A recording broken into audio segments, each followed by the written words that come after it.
Hey everyone, thank you for joining me for part 3 of my home gym build. This is the last part as the gym is finally done. If you haven't seen the first or second parts, I got a playlist on my channel now. You can check those out. But my wife and I wanted this home gym as opposed to getting a membership because, one, we live out in the country and there really just aren't gyms that close, but also just because of the extra time commitment that it takes to actually go to and from a gym.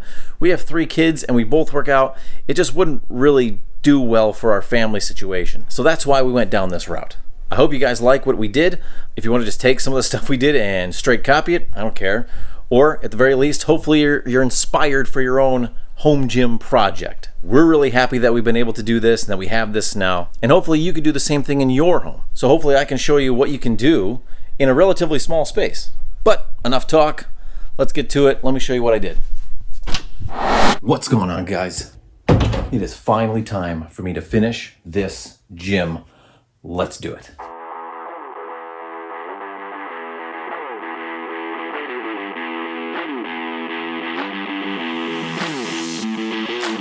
The first step is obviously covering up my walls.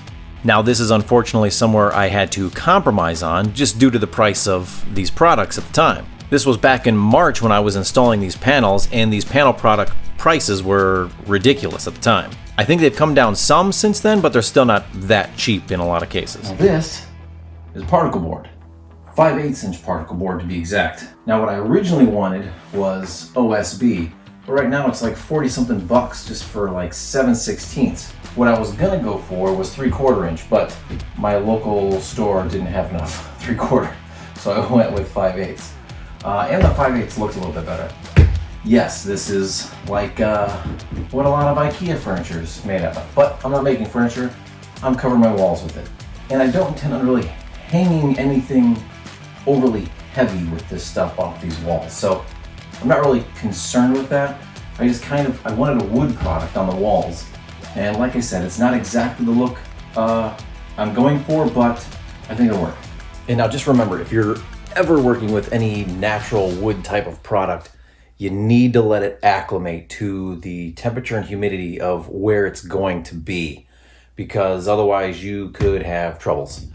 I've had that happen in the past where I didn't let some wood, no, it wasn't any like finished products or anything, but I didn't let it acclimate and the stuff swelled and curved and looked terrible. I had to like actually pull it back off and cut it and all that stuff. So this stuff's been down in my basement for a couple weeks, maybe a few weeks now.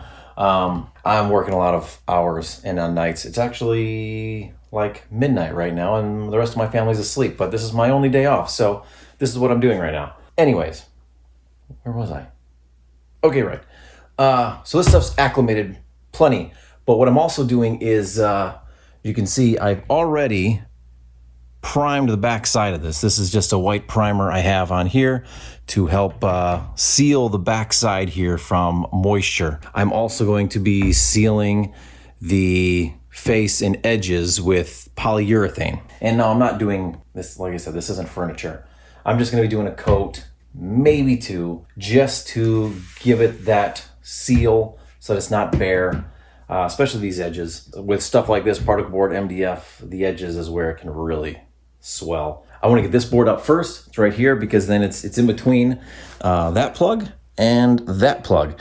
If I have this sheet up, it'll make it a lot easier for me to measure and get exact measurements so I can cut those panels first to properly fit up with those outlet boxes. I think that's what I gotta do, get this board up. If you didn't notice, I've pre-drilled and countersunk all these holes here for fixing it up on the wall. That's obviously just so this is nicer and I have countersunk screws. And what I'm using to do that is this new countersink bit that I got. I just got it off Amazon. It's a Amana brand? Yeah, I can put a link to this in the description. It's worked out great for me so far. This white ring here obviously spins freely so that it won't burn into so you have a stop, but it won't actually burn into the material. And I've had no trouble with that so far. It hasn't left any marks on the material with this so far. It's been great. First thing I gotta do is set up my laser line to mark out the bottom of the wall. Here is my professional laser setup.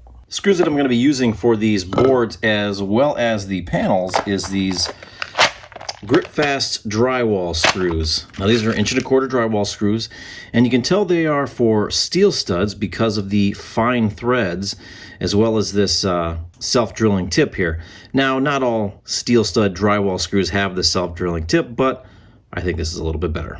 So yeah, like I said, I don't know how, well, I don't know if you can see the line on there now, but I'm gonna get this just below my laser line, and then I will use shims if I need to get it right up to the bottom edge of that line. So like I said, I left those two little support boards low on purpose so I could use shims to really fine tune it and get the board perfect with my laser line. Okay, I just checked it again. It is square and plumb with my laser lines, so I'm gonna go ahead and screw the rest of it off. So then once that panel was in, all I had to do was measure off the edge of that and my laser line at the bottom to get a really accurate measurement of where my outlets were for the other panels next to this one. And all that was left to do was get the rest of them up.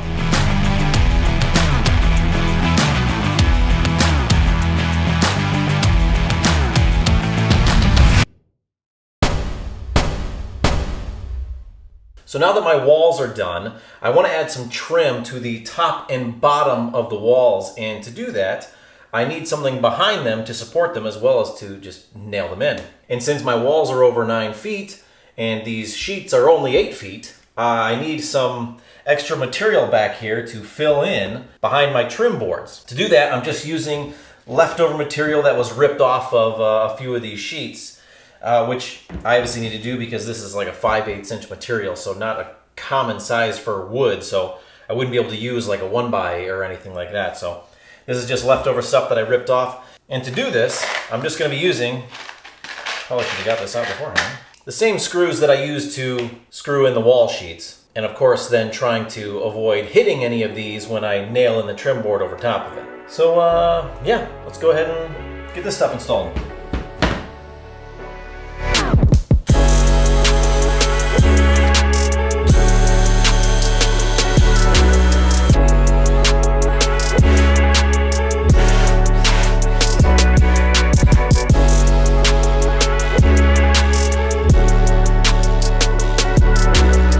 Now that those are on, the next step is obviously trim.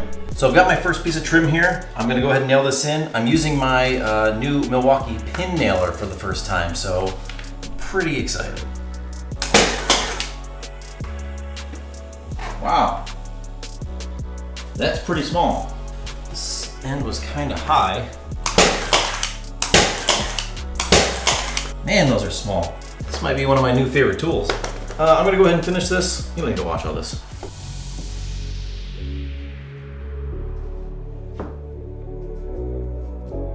Oh man, that's nice. Oh my goodness. This is definitely one of my better joints. You can obviously see it. Oh, there's the lights on the way from that side, but this is gonna be pushed in here. It's a little bit of a spot right there I could touch up, but other than that, man, that's a pretty good joint.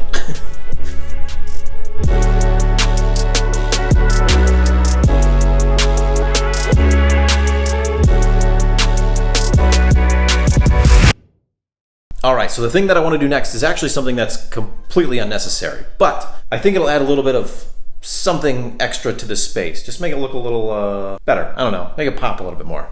It's kind of dull, these just bare walls, so that might give you some ideas to where I'm going with this. So I've got my laser set up on a tripod, and if I'm being honest, this laser isn't that good. And maybe I just don't understand this properly, but I believe it has a stated like laser distance of 30 feet, hence the GLL 30, but it gets nowhere near 30 feet, even if I were to like have it in here and shut off the lights. So like I said, maybe I don't know what I'm doing, maybe I'm using it wrong, but it does not have the laser strength to go very far at all. So I'm just gonna lock off my tripod tilt and just move it side to side as I need it down this wall. But I'm gonna use this as my guide essentially for putting tape up on the wall, painter's tape. And let's get on to doing that and I'll show you.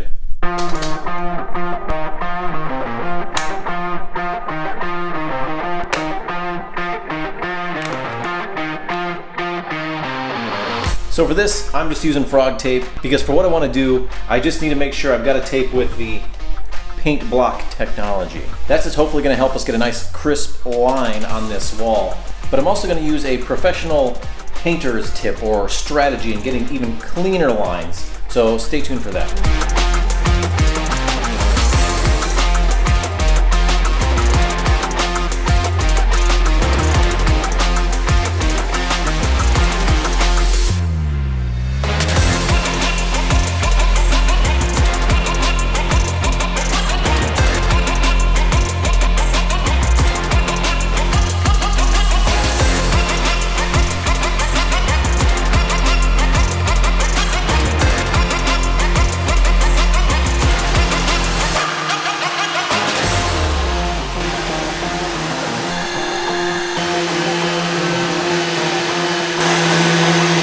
So I wasn't sure if I was gonna do this part.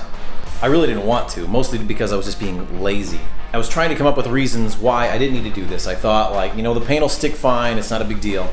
But obviously we all know that if you scuff up a previous layer of top coat before applying the next layer of top coat, that it will adhere better. We know this. But I was trying to tell myself it wasn't really necessary. I was trying to come up with reasons not to do it, because I just didn't feel like doing it. And really, in terms of time commitment, it took me maybe 20 minutes, a half hour, not that long. But that's something I struggle with, and some of you might struggle with too. Whenever I get like this, that's kind of, or at least part of the reason why I wanted to start the channel. I thought it might help me to overcome some of this tendencies towards laziness in some cases. Not 100% of the time, but sometimes. When you get to a part of a project that you just don't feel like doing, and you just try and come up with reasons not to do it, or you just delay it because you don't feel like doing it. I was hoping by starting this channel, by doing these projects, it would help me to overcome some of that, and maybe it is, but I think it's quite a bit of a journey. It's going to be a long time to just be better at that, and maybe it'll never fully be 100% gone per se. In a lot of these situations, I start thinking of my dad, because he just appears to naturally not shy away from work. At least, you know, that's, like I said, that's what appears. At least that's what I see on the outside. He just does what he needs to do, rarely shying away from doing the work that he needs done. And I don't know if that's a generational thing or if it's just me, but that doesn't come as naturally to me. My tendencies can often be towards laziness or not doing something. Sometimes, like I said, not 100% of the time, but sometimes. So it's something I have to consciously battle against and fight against to make myself just get up and do what I need to do and stop putting it off. Sorry for getting preachy or emotional. All right, whatever.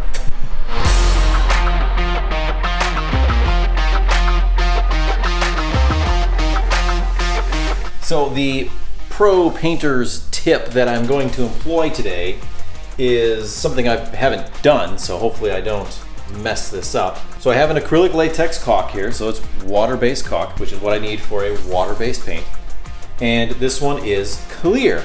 So what I'm gonna do, since this is the paint edge lock, you know, paint block technology, it, I believe, just works on, as it gets wet, it's supposed to kind of turn to a gel and block the paint from being able to seep up underneath. So what this tip is with the caulk, is going along this entire line here, will be top and bottom for me here, with a thin layer of that caulk. So that caulk essentially becomes the barrier. The paint will get wet and it will do its paint block thing, whatever that is, and then the caulk will cover up this entire joint.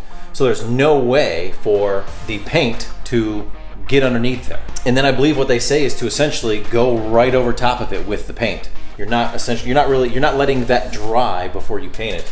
So then you get that on, a thin layer over top of the edges of, well, in this case, the top and bottom. And then I will go ahead and start painting, and I'll go right over top of that caulk.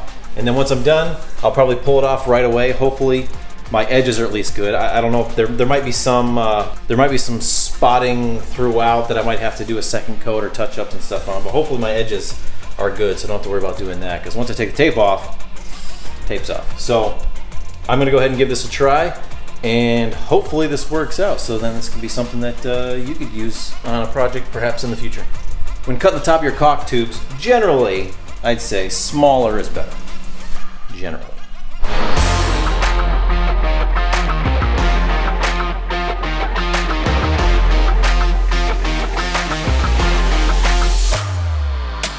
As you can see, I obviously started off a little heavy and I got better as I went down here. You're just getting enough caulk on the edge of the tape here to hopefully activate that edge block or paint block technology. Getting a lot of use out of this black. If anybody's actually interested, the actual paint color I believe is called Onyx. It's a Pittsburgh or Paramount color from Menards. So that's the actual color we're using. It's not just a straight black. It's the same color as these walls. It's the same color as the walls in my garage that I used on there. And that's what we're gonna use for this.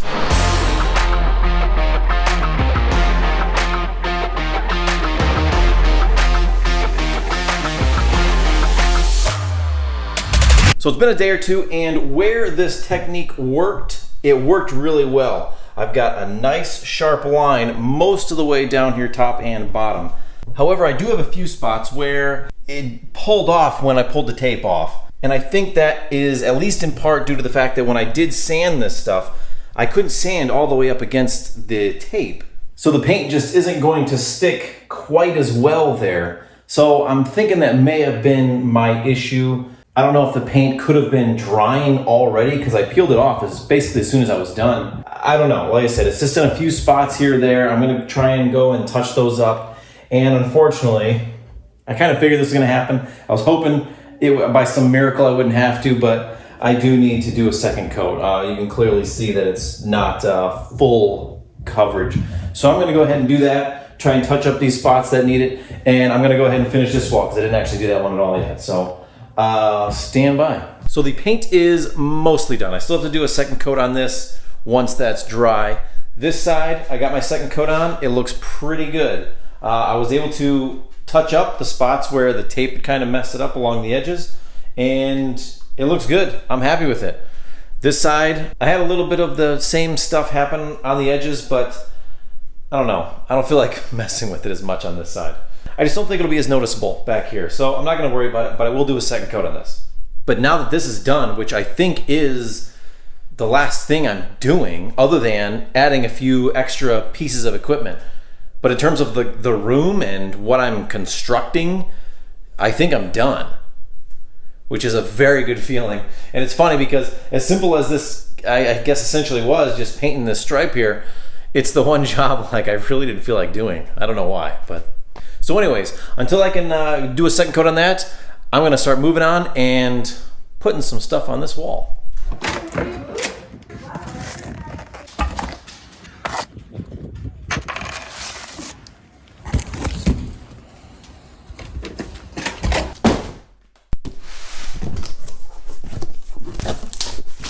Battle rope.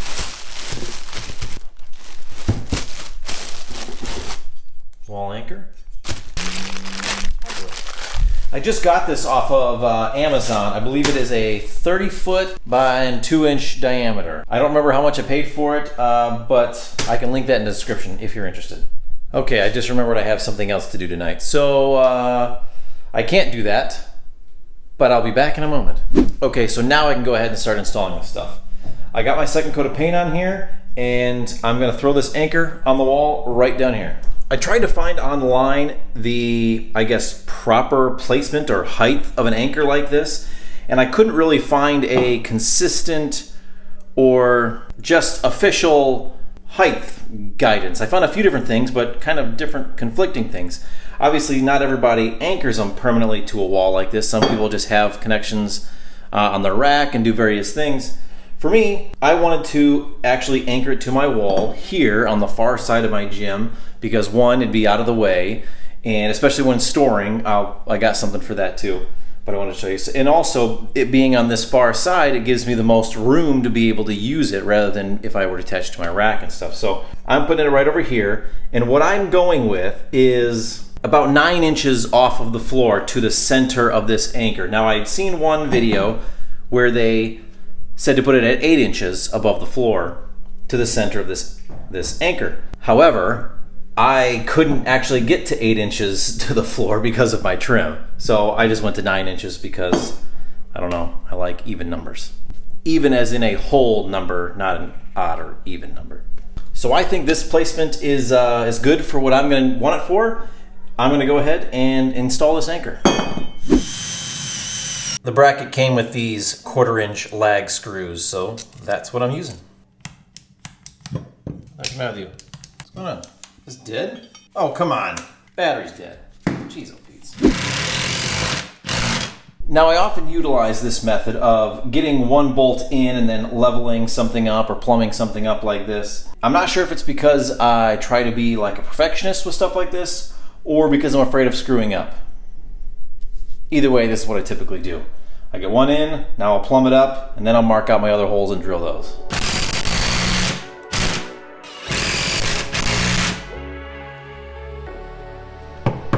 Not going nowhere.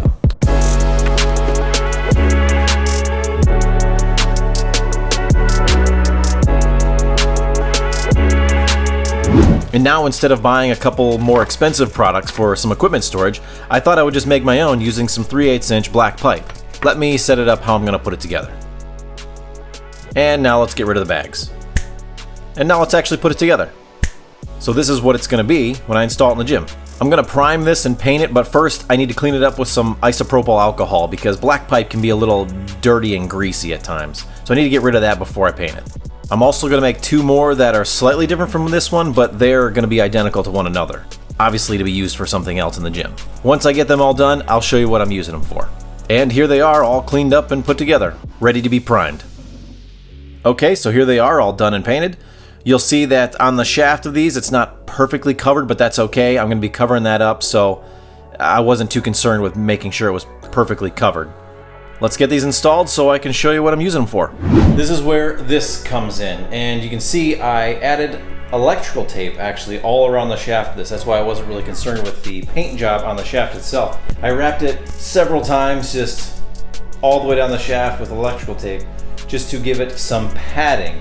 Because what I'm going to use this for is a hook for the battle ropes to hang off of and store. So they'll just swing up, flip over this, hang down, and it'll hopefully be stored nicely up against the wall here. I don't know the exact height yet. I want to basically find out where, I guess essentially halfway up is.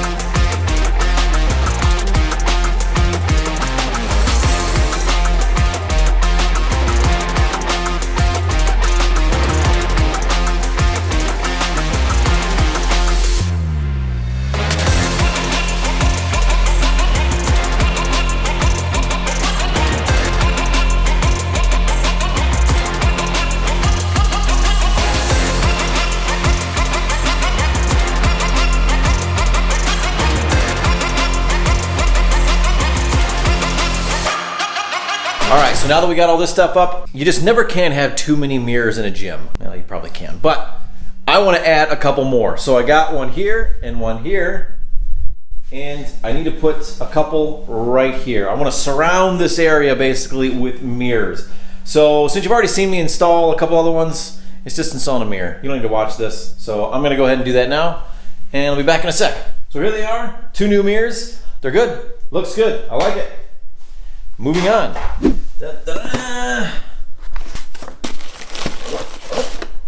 I found this guy on Amazon. I can't remember the exact price, but I'll link it in the description. This was, I don't know, maybe not as good as some of the, time clocks out there, timer-wise, but this one is like a basic clock. Oh, here, no, let me. So this is what it looks like. It's red. I think you can get different colors. I got the red. It does come with a remote, and you can set timers and do different stuff on it. But this was a pretty affordable price compared to some of the clocks and timers out there. If you want to do timers for workouts and things like that, some of those were just like stupid expensive. This one at least seemed fairly reasonable, and I think it'll do what I want it to do. So that's all I was really concerned with. I'm going to go ahead and get this up on the wall. I do have something that special I'm kind of going to have to do with it. Where I want to put it on the wall up here and to where my outlet is, this cord is not long enough.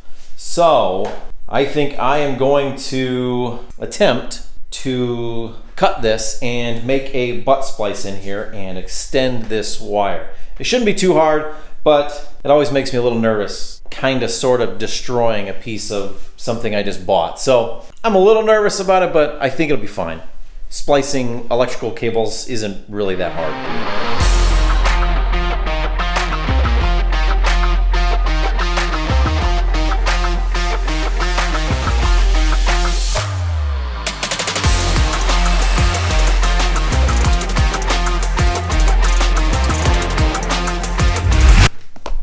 Now for the rather nerve-wracking part. Obviously you don't want to cut way too close to the end here, so I determined I'm going to be cutting down about here. So let's give her a go. So I foolishly didn't realize, or didn't think about the fact that there was going to be two wires in here, likely for positive and negative. I don't know why I didn't think of that. I've worked enough with electricity, I should have realized that. Either way, these ended up smaller than I anticipated, but I'm going to make this work. I got some butt splices here. I'm going to get these set on here, and I'm going to use this wire to splice them together because this is honestly the smallest other wire I had available at my house. So I'm going to splice these together to lengthen this, and yeah, I'm going to make this work. So one sec. Okay, first one's done. I think it's pretty good. It's passing the pull test both ways. I think I got a good connection in there. That should be good. I'm going to give this guy I'm going to keep on going. Okay, I've got both these done. I hope they're good. Now I'm going to actually pull this conduit back down and run the wire through it, connect up to the other side, and then it's kind of set. It ain't coming out. All right, yeah, I'm going to get to do that. All right, it's all connected. I'm going to throw it back up on the wall and hope I didn't screw up.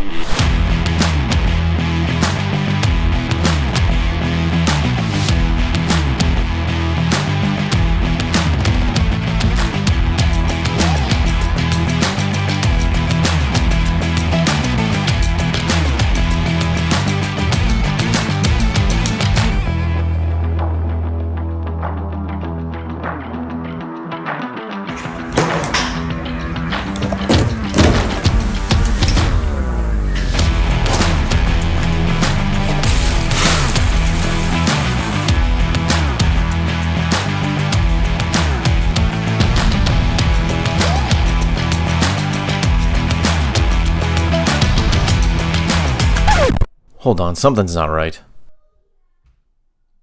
Something's missing.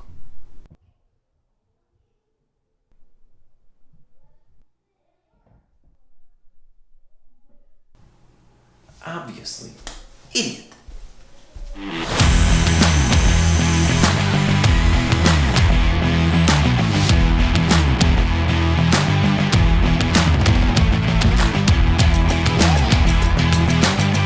Nice.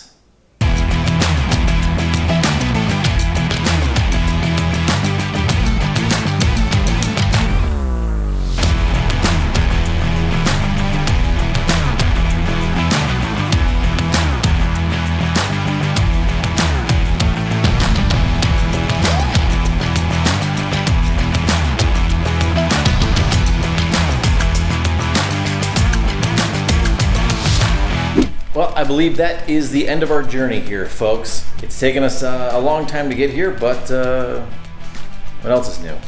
I'm the one that should be sad about it. It's my gym. Anyways, don't forget to like and subscribe, guys. Hit the bell, notifications, all the things. Hopefully this has inspired you in your own home gymming endeavors. If you have any questions, feel free to ask. I think that's about it. All right, see you next time, guys. God bless. I'm gonna work out.